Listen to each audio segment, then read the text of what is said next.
الله أكبر.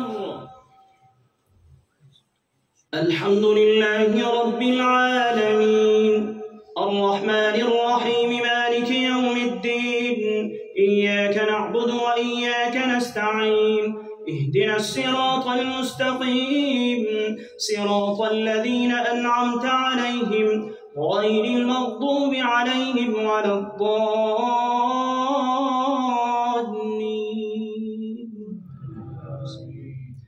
يا أيها الناس اتقوا ربكم الذي خلقكم من نفس واحدة وخلق منها زوجها وبث منهما رجالا كثيرا ونساء واتقوا الله الذي تساءلون به والأرحام إن الله كان عليكم رقيبا. وآتوا اليتامى أموالهم ولا تتبدلوا الخبيث بالطيب ولا تأكلوا أموالهم إلى أموالكم إنه كان حوبا كبيرا. وإن خفتم ألا تقسطوا في اليتامى فانكحوا ما طاب لكم من النساء مثنى وثلاث ورباع فإن خفتم ألا تعدلوا فواحدة أو ما ملكت أيمانكم ذلك أدنى ألا تعولوا. وآتوا النساء صدقاتهن نحلة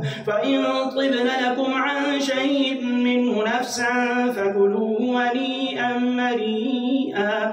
ولا تؤتوا السفهاء أموالكم التي جعل الله لكم قياما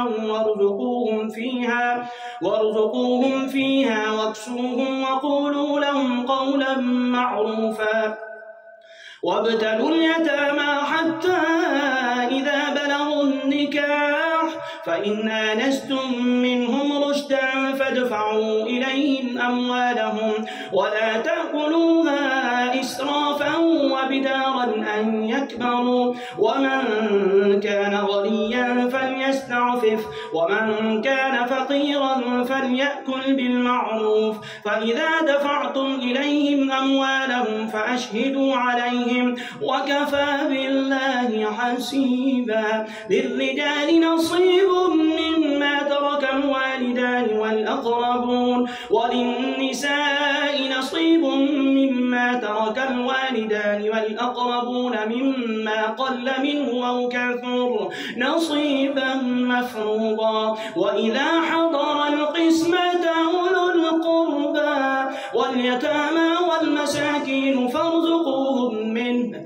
وقولوا لهم قولا معروفا. وليخشى الذين لو تركوا من خلفهم ذرية ضعافا خافوا عليهم فليتقوا الله وليقولوا قولا سديدا.